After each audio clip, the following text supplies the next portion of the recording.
I wasn't sure what degree of experience people that were buying the product would have with Mural. So I put these colourful sticky notes on it just for those people who weren't quite sure what Mural was about or how it worked, or even knew how to add a sticky note.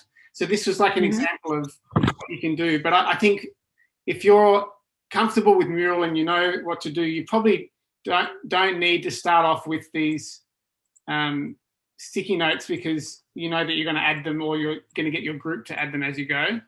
Or you may not even use them if you're just writing in the items. So the way that this is designed, sorry, go. So why would you use the sticky notes? Just for extra annotations.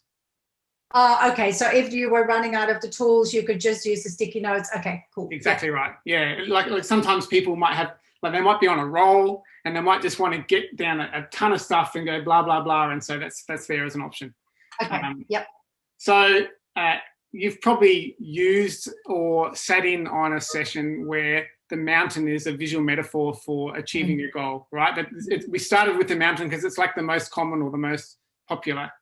And so the way that it's intended to be used is that we have this lovely flag, which is our goal, and we write in the text box for the flag the goal. So maybe to make $1 million, there's our target.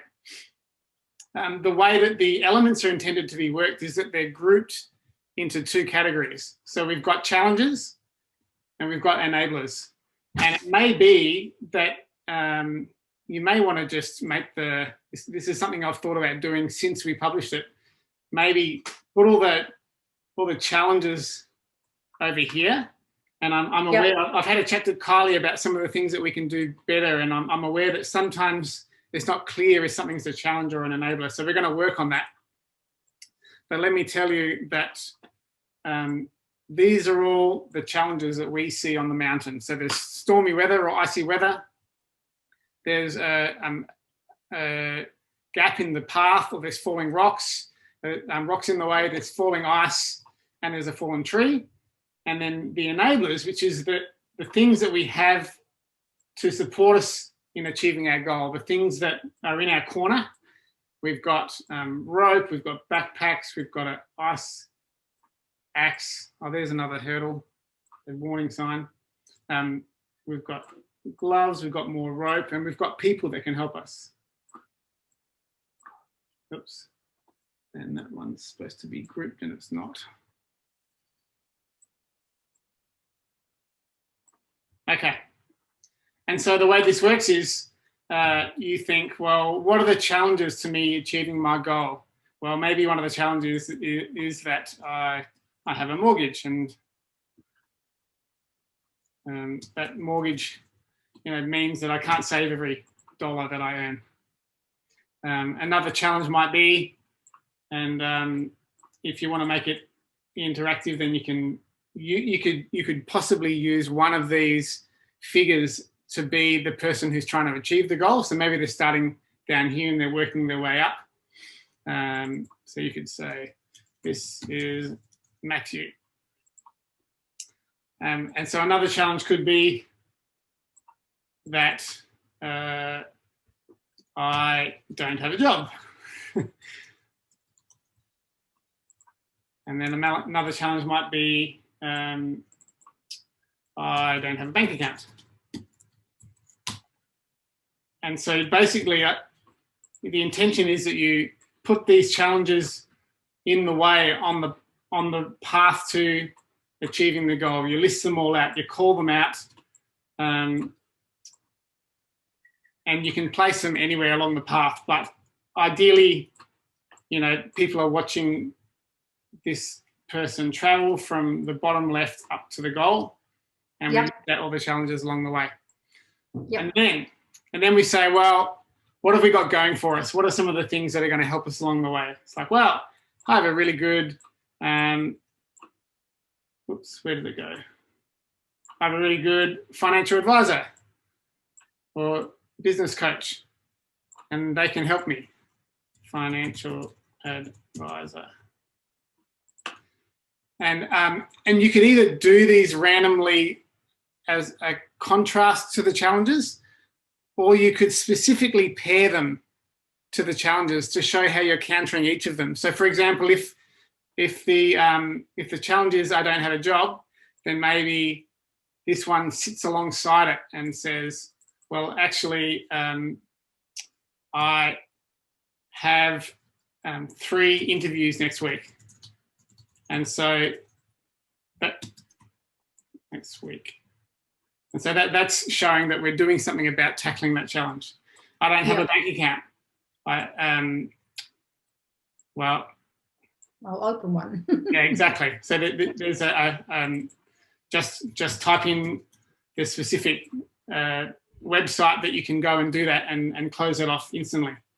And then so you go through one at a time and you rebut all of the hurdles that they've thrown up in the way to the goal, and maybe it's a person that can specifically help them, or maybe it's like a thing or an item. And I'm aware that pairing the rope with the stormy weather doesn't make a lot of sense from a metaphor point of view, but and so the next version of what we do is actually we're going to have a more tightly coupled response so that we can say, you said this is an issue, here's what you're going to do about it. So it's visual. And so visually it makes more sense that we rebut each of them. Yeah.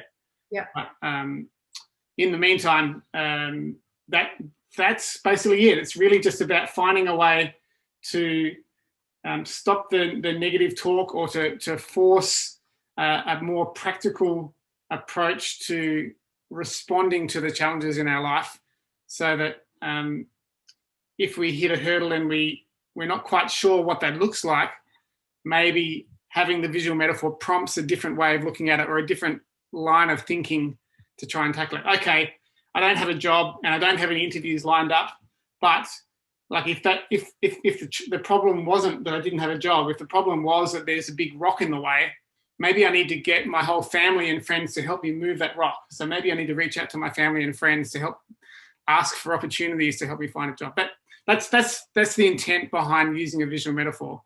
Yeah. And then you just keep doing that. And then I think the other value of having the physical thing is that you can stick it on your wall and you can just have it there as this daily reminder right in front of you. Because I think a lot of people are self-conscious about their handwriting, or about having something so personal be so visible, and other people in their household that can see it. Like, I think that's a real thing.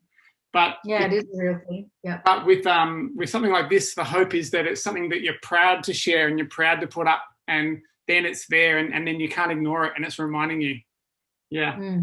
And that's it. It's really as simple as that. Look, there may be other ways that people find use in moving the things around, but that's the way that makes the most sense to me. Yeah, and I think, sometimes people see challenges that are not challenges. So I was thinking straight away, I could start off with, okay, out of all these elements, what do you see as a challenge? And get them to just even, because they might say, oh, that X, that is actually a challenge, because what if we trip on it? Well, that's actually a tool.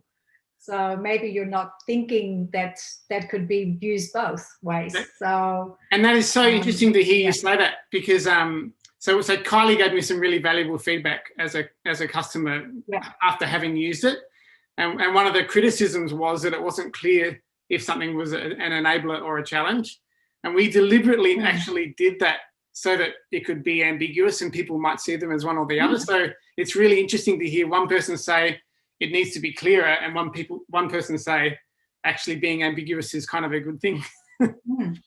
Well, I think it creates, because I think that's the problem with a lot of those problems or issues, challenges, whatever you want to call them, is that people stop critically thinking. And because they look at the obvious, they look at they have such a, tunnel vision that's all they can see. The energy is all put on that. But, the challenges can actually be the opportunities. And that's how I look at it.